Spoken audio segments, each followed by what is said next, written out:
नमस्ते दोस्तों।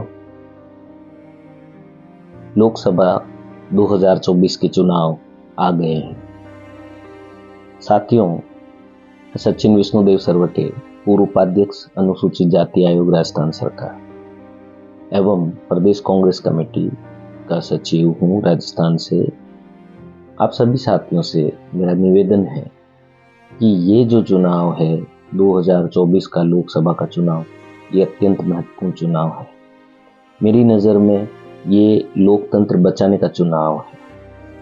आप लोग देख रहे होंगे कि आज देश के क्या हालात हैं, आज किसानों के क्या हालात हैं, महिलाओं के, बच्चों के, युवाओं के, SC ST के, OBC के क्या हालात हैं। साथियों, हमें जो है जो ये कहते हैं कि जो राम को लाए हैं हम उनको लाएंगे, तो साथियों, ये जो अखंड ब्रह्मांड है, जिसके परमात्मा स्वामी हैं, जिसको परमात्मा ने बनाया है, हम जो जीव हैं, हम जो लोग हैं, बहुत बहुत बहुत गहरे सागर में छोटे से कण से भी छोटे हैं।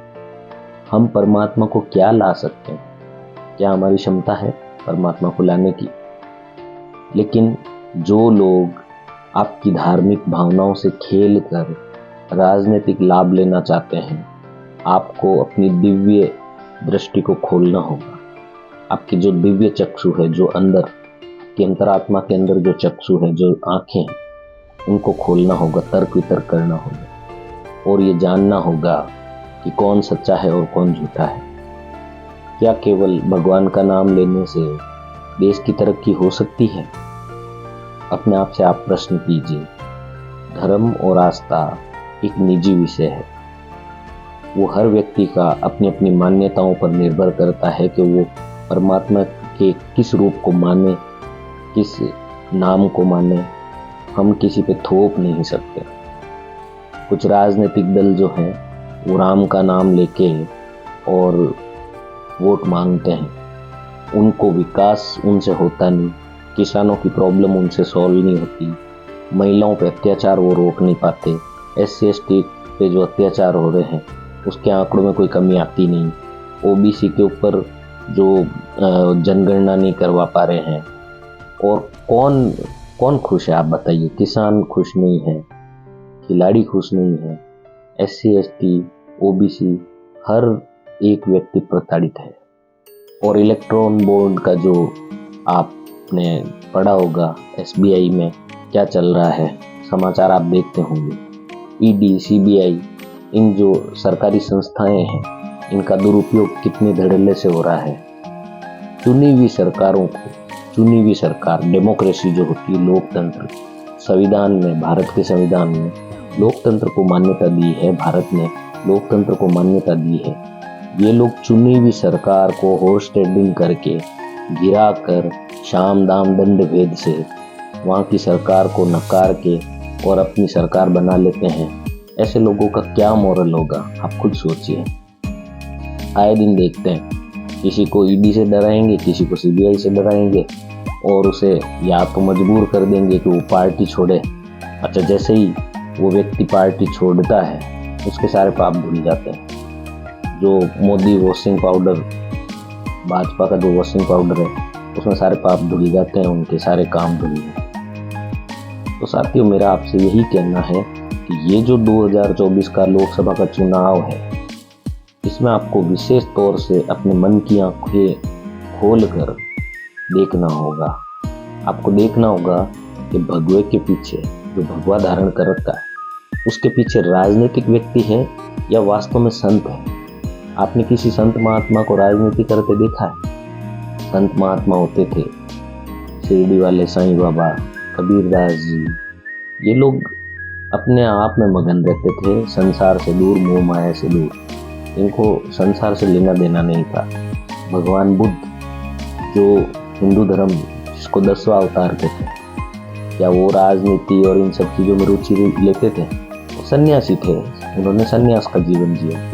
आजकल भगवाधारी राजनीति की तरफ आकर्षित हो रहे हैं और जैसे तैसे करके राजनीति में सत्ता पाने की कोशिश कर रहे हैं। तो जो व्यक्ति भगवा धारण करके बैठा है, आपको बाहर से वो महात्मा लगता होगा, संत लगता होगा, लेकिन अगर वो राजनीतिक दृष्टिकोण रखता है, राजनीति में रुचि रखता है, हाँ, परोपकार की भावनाओं से राजनीति में रुचि रखते कोई दिक्कत नहीं है, लेकिन अगर राजनीतिक सत्ता हासिल करने के लिए भगवा का यूज करता है, राम का यूज करता है, ईश्वर का यूज करता है, तो गलत है।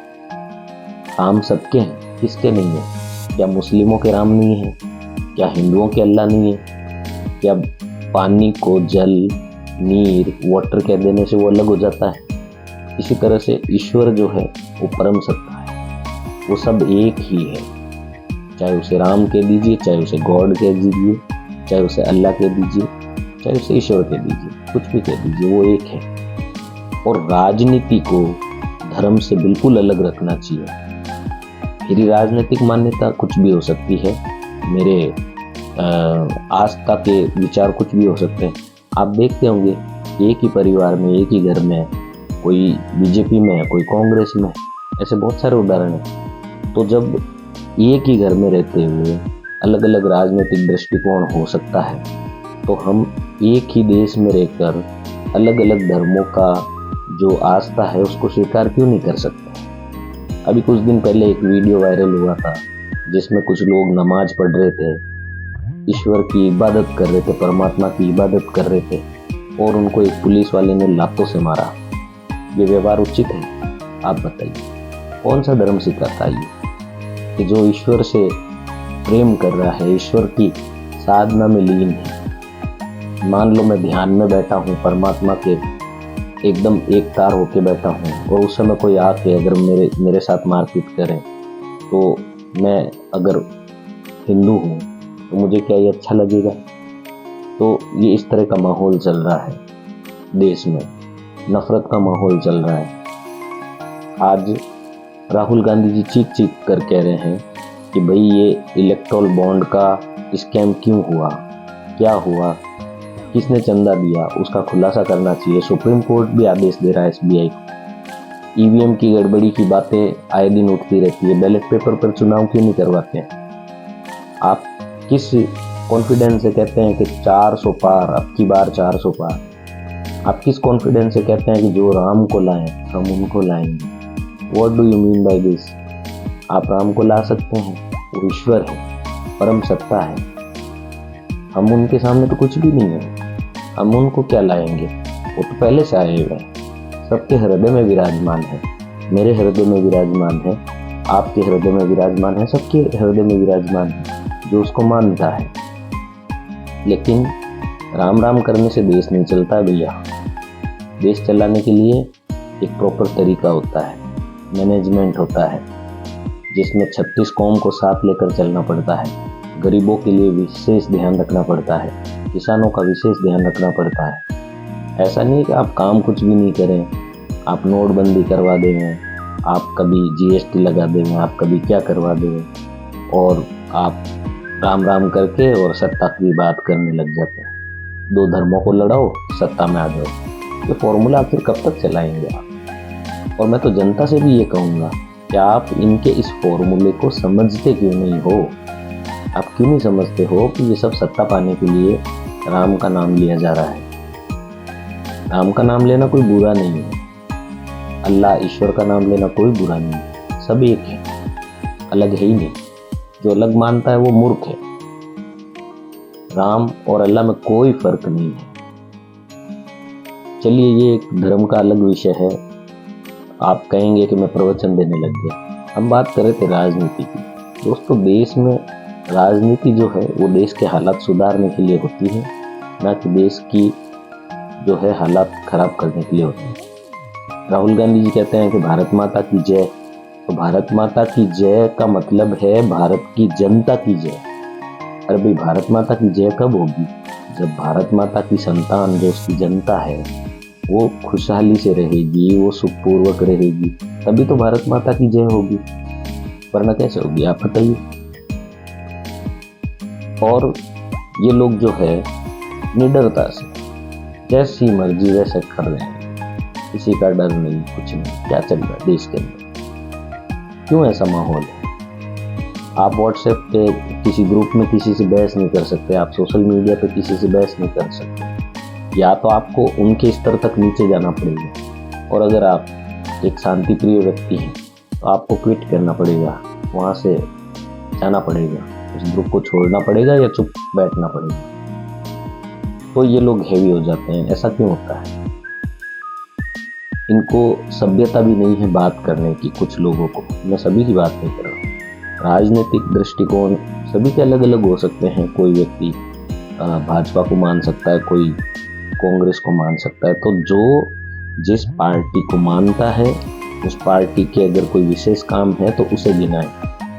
और व्हाट्सएप के नॉलेज को जो कि एक इनकी ट्रोल आर्मी ने फैला रखा है गलत, जिस जो निराधार है, जिसके ऊपर कोई फैक्ट चेक नहीं है, उसके ऊपर गलत बातों को फैला रखा है, बदनाम कर रखा है। और वो बदनाम इसलिए करते हैं क्योंकि उसी बदनामी से विपक्षियों को बदनाम करके ये सत्ता में आते हैं।